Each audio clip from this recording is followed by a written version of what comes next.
Well, we are talking Hawks here on Upper Left Sports, and I'll tell you, a few weeks ago, this was a 5-0 team sitting atop of the NFC. Russell Wilson was just starting to get the MVP chatter that he's deserved for many years, and then the bye week happened. And then what happened? The wheels have fallen off, man. It has been a rough few weeks. This team has just looked just incredibly different since the bye week. Of course, we've talked about the numerous injuries on both sides of the ball that are severely affecting things, but it's gone deeper than that now. I know we were talking about it this morning, last night, yesterday during the game even. It's just now we're seeing Russell kind of get caught up in this snowball of what's going on in Seattle, and we're just seeing him make some decisions that he hasn't made in a long time. Yeah, the Hawks have now gone 1-3 since that bye week. Russell Wilson has 10 turnovers during that span, and he's been sacked 15 times. I mean, we'll talk about yesterday's game, a loss against the Rams. They had an overtime loss to the Cardinals, a loss to the Bills, and I'll tell you what, that San Francisco win, that was a 10-point win against a team that was banged up. Jimmy G didn't play the whole second half. I mean, that kind of felt like a gimme. And so I think with this team right now, it's just about getting straightened out, and they don't have a whole lot of time to do it as they play the Cardinals on Thursday night. But let's talk about yesterday's game. Russell Wilson finished with just a 57 passer rating. It's his worst mark since week 14 of the 2018 season, and it's his first game without a touchdown pass since week 14 last year against this same Rams team. Not good. No. Not good. And, without even knowing those numbers, watching the game yesterday, it's not surprising at all. It's just, again, we talked about the decisions he's made. He's holding on to the ball too long. We know the offensive line hasn't been great. And early on in the year, we were working with that. It was quick delivery. The ball was out of his hand very fast and getting it into our playmakers' hands. And now with Carson and Hideout, it really seems to have transitioned to more of a everything is on Russ, and we're not helping him. The offense is no longer helping him, and therefore we're seeing it struggle. Yeah, during that 5-0 start, I think Russ was able to cover up a lot of this team's deficiencies, and it's just like a dam with a breaking that wall that it's just going to start to crumble, and it has. And we know this defense isn't very good. You can't use in the NFL, you can't use the excuse of injuries because every team is beat up. Yep. It is the National Football League. Injuries happen. But I don't want to hear the excuse anymore that Russ doesn't have anything around him, because you can't say that, well, DK Metcalf is one of the best receivers in football, but then they don't look his way the entire first half. He was held without a catch in the first half, and it didn't even look like Russ was looking his way. No, not even a glance, and that was the weirdest thing. I sat there trying to understand what was happening, and I still, to this moment, I got nothing for you. To just not even look his way. I understand you have Jalen Ramsey on him one-on-one. I understand that. I know that Jalen Ramsey is an elite NFL cornerback. He's got great size, he's got great skill, and he's one of the few corners in the league who can run with DK. But he's not 6'4", 250 that runs a 4.340. He's not a ginormous human. When you have somebody like DK, I don't care who is guarding him. You give him chances. And Russ is a good enough QB, too, to place the ball in a spot where only DK has a chance. We're talking, you're putting the ball 9 feet in the air, 10 feet in the air. DK is the only one that's got a chance on that. There's no negative downside to that. Instead, we watched Russ force the ball to Freddie Swain, even take a deep one-on-one shot against Jalen Ramsey with Penny Hart, who was promoted off the practice squad this year. So the decision-making just did not add up. We saw DK get visibly frustrated throughout the game. I think it was in the second half. He had just a breakaway, wide open, probably 8 yards of separation. And the DB that was on him at the snap was 5 feet 9 inches. How that is not recognized pre-snap and immediately taken advantage of is just, I have nothing. I don't understand what this coaching staff is seeing. Schottenheimer's been actually a very solid offensive coordinator with the team that he has this year. And it just seems really the last 2 weeks, the play calling has become much more basic.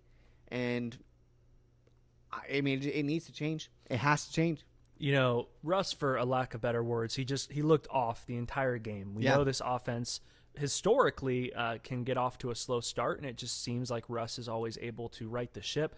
This is a guy who is known in the NFL. If he's given one respect, it's that many people say he throws the best deep ball in the NFL, and he just flat out missed yesterday time and time again. Multiple times. That interception in the end zone may be, looking back, the worst interception I've seen Russ throw in his entire career.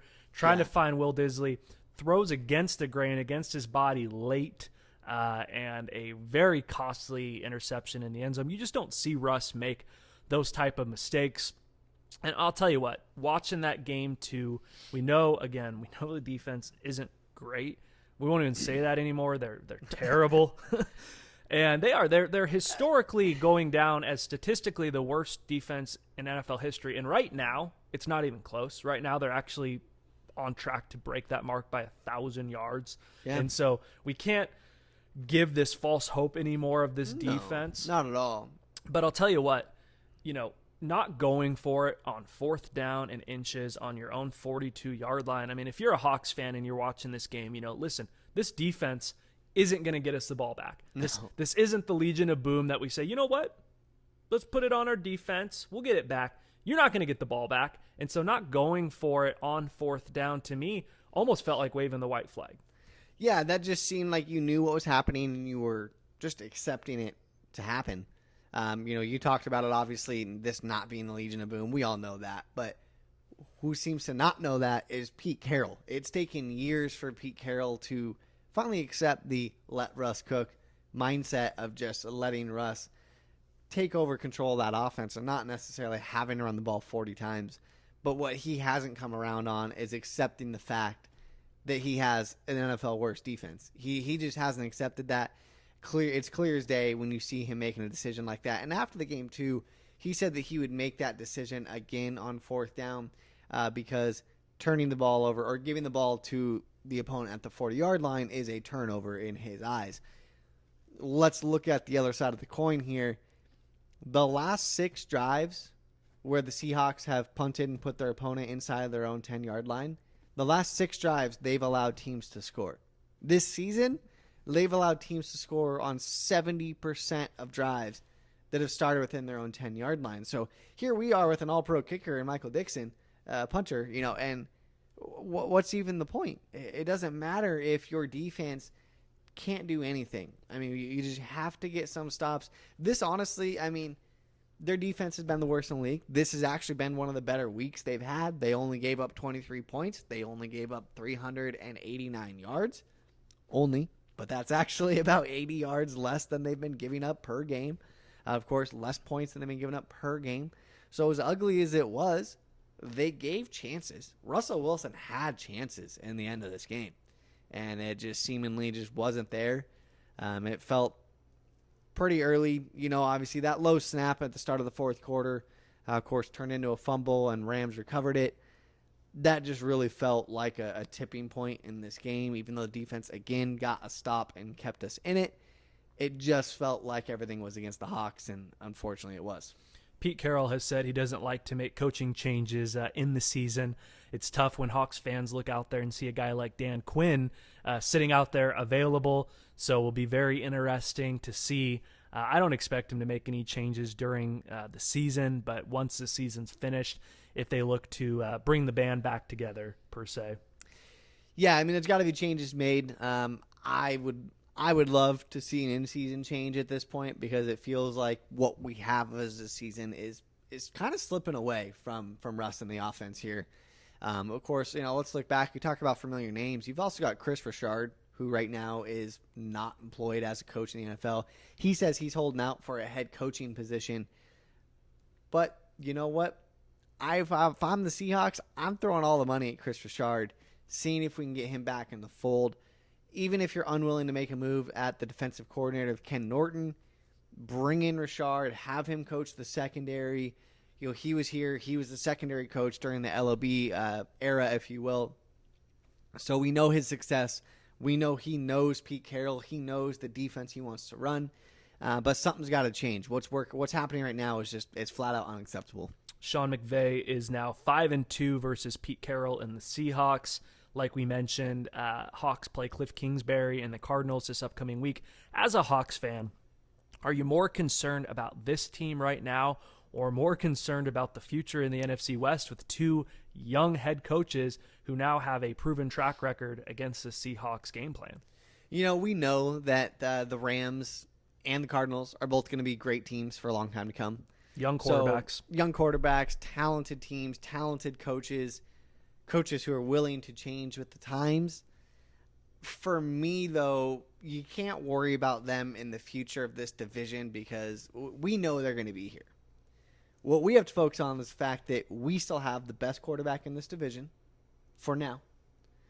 And on top of that, it's like this is our window, right? You talk about it. Russ is getting a little bit older. This is the window. So you have to focus on right now. You'll deal with the Cardinals 5 years from now, right? We know that's a problem on the horizon, but you have to capitalize on this window right now. And that's where it takes possibly in-season changes. It takes getting out of your comfort zone. It takes admitting that you no longer have the Legion of Boom to afford to punt the ball away on 4th and inches. It takes a change in the mindset. And right now we have to see Pete Carroll is at a pivotal point in his season. We have to see if he's ready to do that. Yeah, I think the issues that we're all concerned about aren't issues that are going away tomorrow or next year, and the time is, to fix it now, because if you don't, we're going to be having the same conversation a year from now and the next year. And so I think Seahawks fans want to see some changes for a team that showed so much promise early on. So you're watching this game, you say, okay, well, another disappointing week for the Hawks. At least you flip it over to CBS here locally, and the Cardinals were playing the Bills.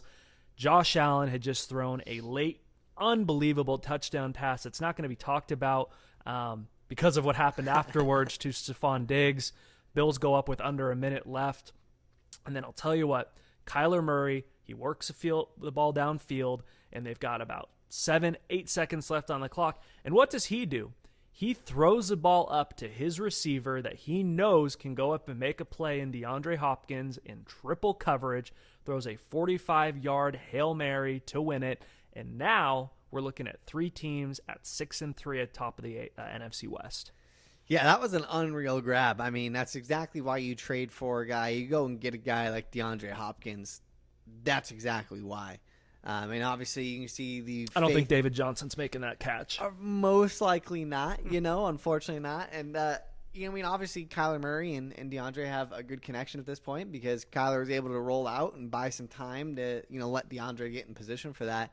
And then outside of that, that's just a pure play. I mean, that's just pure athleticism and just will to go and get a ball. Not a great matchup for us on Thursday night, man. We need our secondary back.